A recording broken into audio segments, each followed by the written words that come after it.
Hello everyone. आज हम इस वीडियो के अंदर जो टॉपिक कवर करने वाले हैं वो हैं type of fire insurance policy. तो फायर इंश्योरेंस पॉलिसी कितनी तरह की हो सकती हैं वो मैं इस वीडियो में आपको समझाऊंगी। तो हम स्टार्ट लेते हैं। सबसे पहले types of fire insurance policy. Fire insurance policy basically दो तरह की होती हैं। सबसे पहले मेन टाइप पॉलिसीज़ और दूसरी हो सकती हैं सब्सिडरी और स्पेशल टाइप पॉलिसीज़।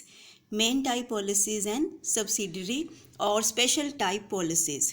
तो हम इनको वन बाय वन हम समझेंगे कि मेन टाइप पॉलिसीज़ में कौन कौन सी पॉलिसी कवर होती हैं और सब्सिडरी या स्पेशल टाइप पॉलिसीज़ में हम कौन कौन सी पॉलिसीज़ कवर करते हैं। तो हम सबसे पहले बात करेंगे मेन टाइप पॉलिसीज़ की। मेन टाइप पॉलिसीज़ में कुछ पॉलिसीज़ को इंक्लूड किया जाता है। तो वो क्या हो सकती हैं? सबसे पहले स्पेसिफिक पॉलिसी। 4 तरह की पॉलिसीज़ है इसके अंदर। Specific policy, valued policy, average policy and floating policy हो सकती है। Specific, valued, average and floating policies 4 तरह की जो पॉलिसीज़ हैं वो मेन टाइप की पॉलिसीज़ में आती हैं। इसके बाद जो सेकंड टाइप की पॉलिसीज़ होती हैं वो हैं सब्सिडरी या स्पेशल टाइप पॉलिसीज़। सब्सिडरी या स्पेशल टाइप पॉलिसीज़ में 6 टाइप की पॉलिसीज़ को हम कवर करते हैं। तो फर्स्ट है कॉम्प्रिहेंसिव पॉलिसीज़, रीइंस्टेटमेंट और replacement policy, consequential policy, declaration policy, industrial policy और ब्लैंकेट पॉलिसीज़। तो अब हम सभी पॉलिसीज़ को डिटेल में समझेंगे कि ये पॉलिसीज़ क्या हैं, इसके अंदर हम क्या क्या कवर करते हैं और क्लेम किस तरह से हो सकता है।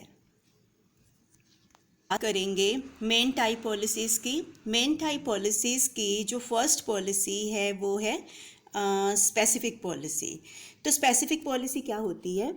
In this type of policy definite amount is insured on a specific property. The claim is paid up to the amount of insurance if loss is more.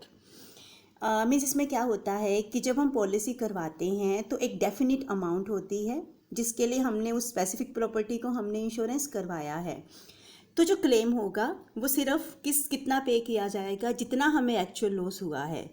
अगर हमने इंश्योरेंस एक्चुअल लॉस से ज़्यादा अमाउंट के लिए करवाया है तो insurance company सिर्फ हमें एक्चुअल अमाउंट तक क्लेम पे करेगी, ठीक है। और अगर लॉस कम है तो जितना हमारा एक्चुअल लॉस है वो पे किया जाएगा। और अगर जो लॉस है वो इंश्योर्ड अमाउंट से ज़्यादा का है तो इंश्योर्ड अमाउंट तक के ही लॉस को कवर किया जाएगा, इससे ज़्यादा नहीं। तो इस केस में जो सब्जेक्ट मैटर की वैल्यू है उसको हम कंसिडर नहीं करते हैं। दैट मीन्स सिर्फ उतनी अमाउंट का क्लेम पे किया जाता है जितना हमारा एक्चुअल लॉस हुआ है। तो ये होती है स्पेसिफिक पॉलिसी, जो किसी स्पेसिफाइड प्रॉपर्टी के ऊपर हम लेते हैं और डेफिनिट अमाउंट की ये पॉलिसी होती है। सेकेंड हम बात करते हैं वैल्यूड पॉलिसी। मेन पॉलिसी के अंडर जो सेकेंड पॉलिसी कवर होती है वो है वैल्यूड पॉलिसी। तो वैल्यूड पॉलिसी क्या है?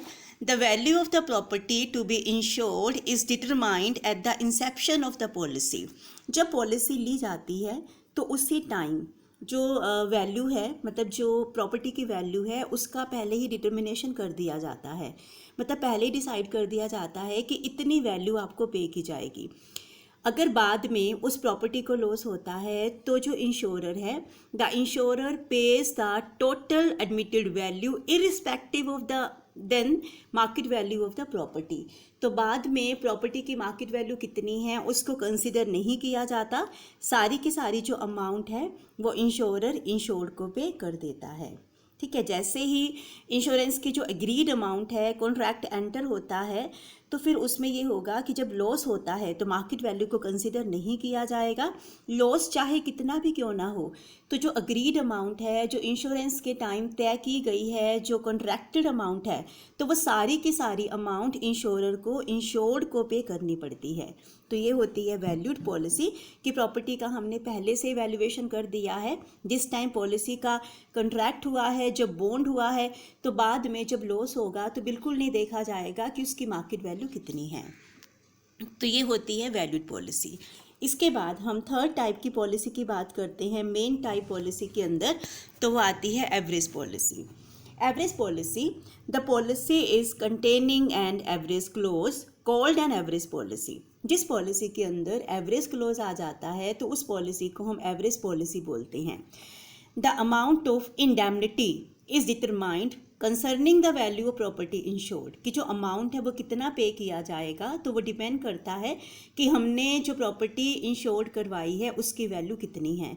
कई बार क्या होता है कि जो पॉलिसी होल्डर होते हैं प्रॉपर्टी की वैल्यू तो ज़्यादा होती है लेकिन वो कम अमाउंट के लिए इंश्योरेंस करवाते हैं, तो कंपनी पूरा का पूरा क्लेम नहीं पे करती है और एवरेज क्लोज उस केस में इम्प्लीमेंट होता है। तो ये फॉर्मूला इम्प्लीमेंट किया जाता है insured amount upon value of the property और इसको मल्टीप्लाई कर देते हैं जो एक्चुअल लॉस हुआ है तो उससे मल्टीप्लाई कर दिया जाता है, तो वहाँ से हम इस अमाउंट को कंप्यूट कर सकते हैं जितना हमारा एवरेज क्लोज है। मतलब एवरेज पॉलिसी के अंदर जहाँ पर जो एक्चुअल प्रॉपर्टी होती है, ठीक है, एक्चुअल जो प्रॉपर्टी है वो इंश्योर्ड वैल्यू से ज़्यादा है तो उस केस में जो कंपनी है वो प्रोपोर्शनेट अमाउंट ऑफ लॉस को पे करेगी। ठीक है, ये जो पॉलिसी है एवरेज पॉलिसी, एवरेज क्लोज सिर्फ उस केस में एप्लीकेबल होता है जहाँ पर अंडर इंश्योरेंस करवाया गया है। अगर प्रॉपर्टी का अंडर इंश्योरेंस करवाया गया है, उसकी वैल्यू से कम का इंश्योरेंस करवाया गया है, तो उस केस में एवरेज पॉलिसी इम्प्लीमेंट होती है। इसके बाद हम बात करते हैं फ्लोटिंग पॉलिसी की। तो फ्लोटिंग पॉलिसी क्या है? ये लास्ट टाइप की पॉलिसी है जो मेन पॉलिसी के अंदर कवर होती है। Floating policy is the policy taken to cover one or more kind of goods at the time under one sum assured for one premium and about the same owner। कि अगर एक से ज़्यादा property को cover करने के लिए insurance लिया जाता है एक ही ओनर की तो उसको हम फ्लोटिंग पॉलिसी बोलते हैं। फ्लोटिंग का मतलब होता है जो चेंजिंग है, जो फिक्स नहीं होता। तो इस पॉलिसी का मतलब क्या है कि अगर हमारी गुड्स डिफरेंट प्लेसेस पर हैं, ठीक है, और जो हमारा स्टॉक है वो फ्लक्चुएट होता रहता है, कभी ज़्यादा कभी कम होता रहता है, तो उस केस में जो प्रोड्यूसर होते हैं, जो ट्रेडर होते हैं, जिनके पास रॉ मटेरियल है या जो सेमी फिनिश गुड्स हैं या फिनिश गुड्स हैं गोडाउन में पड़ी रहती हैं और गुड्स कभी आ रही हैं कभी जा रही हैं, तो फ्रिक्वेंटली उनमें चेंजेस आते रहते हैं। तो फिर उस केस में प्रोड्यूसर के लिए, ट्रेडर के लिए मुश्किल हो जाता है कि वो कितने गुड्स की वैल्यू का मतलब गुड्स की वैल्यू को स्पेसिफाई करना। तो इस केस में एक प्रीमियम फिक्स कर दिया जाता है और प्रीमियम एवरेज रेट से फिक्स किया जाता है। ठीक है, तो इस केस में भी फ्लोटिंग पॉलिसी इम्प्लीमेंट होती है और फ्लोटिंग पॉलिसी के केस में भी एवरेज क्लोज को इम्प्लीमेंट करते हैं, एवरेज क्लोज अप्लाई होता है। तो ये लास्ट टाइप की पॉलिसी है जो मेन पॉलिसी के अंडर कवर होती हैं। इसके बाद हम बात करते हैं सब्सिडरी या जो हमारी स्पेशल टाइप की पॉलिसीज़ हैं। तो सब्सिडरी या स्पेशल टाइप की पॉलिसीज़ में जो पॉलिसीज़ आती हैं, सबसे पहले हम बात करेंगे कॉम्प्रिहेंसिव पॉलिसी की। तो कॉम्प्रिहेंसिव पॉलिसी क्या होती है? The policy undertake full protection not only against the risk of fire but combining with in the risk against burglary, riot, civil commotion, theft, damage from the past, lightning. The policy is also termed as all-in policies.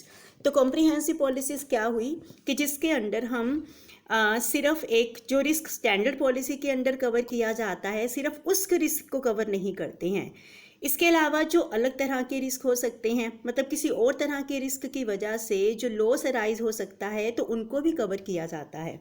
जैसे fire का है, explosion की वजह से हो गया, बाढ़ आने की वजह से हो गया, झगड़े राइट्स वगैरह की वजह से, बर्गलेरी है, लाइटनिंग की वजह से अगर लॉस होता है तो इनके लिए जो पॉलिसी करवाई जाती है तो वो कॉम्प्रिहेंसिव पॉलिसी है। तो यहाँ पे स्पेसिफिक पर्पस होता है, इसको ऑल इन पॉलिसी भी बोलते हैं। इसके बाद जो पॉलिसी आती है स्पेशल टाइप पॉलिसी में कवर होती है वो है रीइंस्टेटमेंट पॉलिसी या replacement policy. Under this policy, the basis of settlement in the event of destruction in the cost of rebuilding the premises।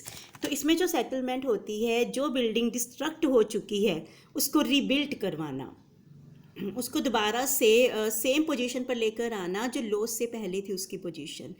और in the case of plant and machinery, अगर हम plant and machinery की बात करें तो replacement जो होती है is done by similar machinery, हम उनकी रिप्लेसमेंट सेम तरह की मशीनरी के थ्रू कर रहे हैं, मतलब इसमें कैश पेमेंट वाला सीन नहीं होता है।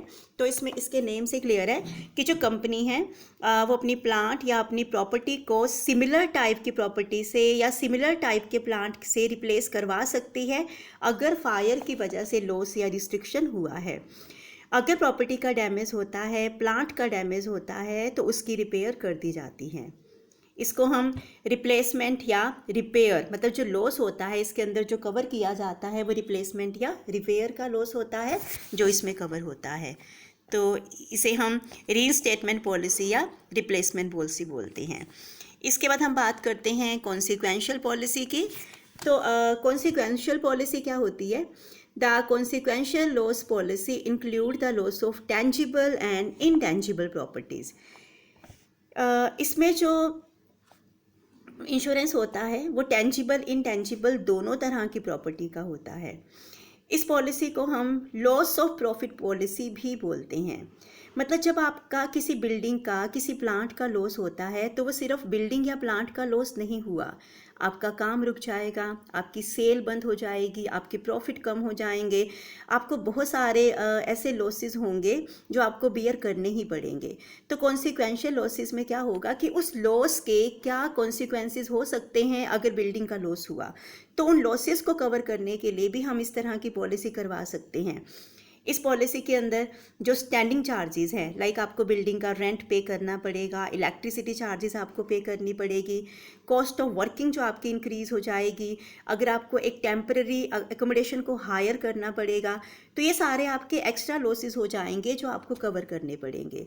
तो ये जो पॉलिसी होती है कॉन्सिक्वेंशियल पॉलिसी, तो इन सबको भी कवर करती है, मतलब टेंजिबल इनटेंजिबल दोनों तरह की प्रॉपर्टीज़ के लिए हम ये पॉलिसी ले सकते हैं। इसके बाद नेक्स्ट हम बात करते हैं डिक्लेरेशन पॉलिसी की। तो डिक्लेरेशन पॉलिसी क्या है? Under the declaration policy the insured takes out insurance for the maximum amount that the consider would be at risk during the period of the policy।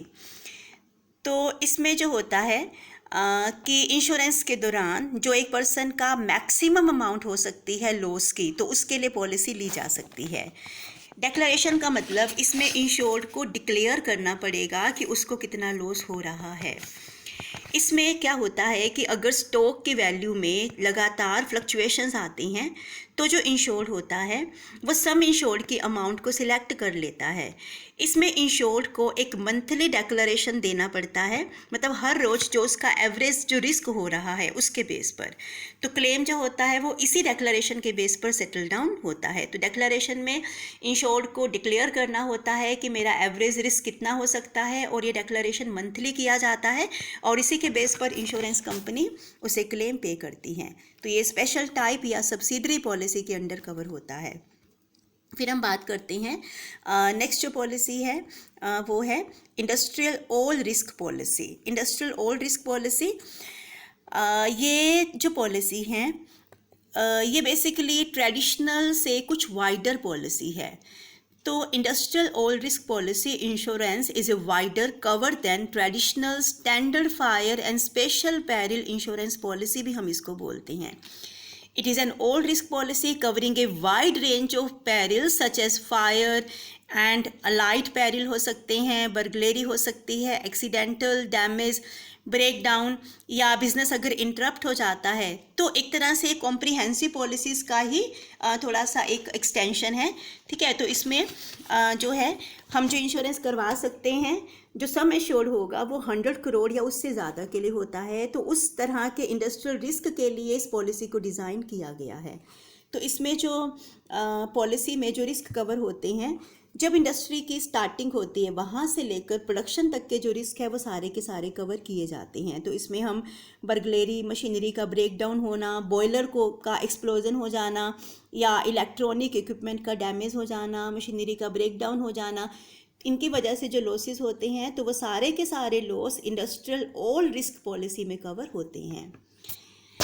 Next हम बात करते हैं specific policy की, last type की policy की, that is blanket policy. तो blanket policy क्या होती है? Blanket policy is a form of property insurance that cover more than one type of property at one location, or the same type at various location, or multiple type at multiple location.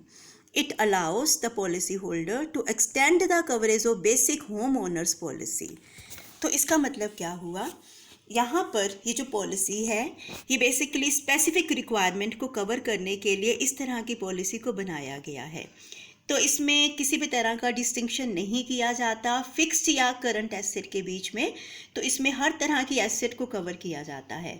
तो ensure जो है वो किसी भी asset के को choose कर सकता है जिसका वो इंश्योरेंस करवाना चाहता है। मतलब इसमें हर तरह की प्रॉपर्टी का इंश्योरेंस होता है। एक जैसे ब्लैंकेट सभी को ढक लेता है, तो सेम है कि आप एक टाइप का जो प्रॉपर्टी है आपकी उसका आप इंश्योरेंस करवा सकते हो जो एक लोकेशन पर है, या सेम टाइप की जो प्रॉपर्टी है जो अलग लोकेशन पर है, या अलग अलग लोकेशन पर अलग अलग तरह की प्रॉपर्टीज़ हैं तो उनका भी हम इंश्योरेंस करवा सकते हैं।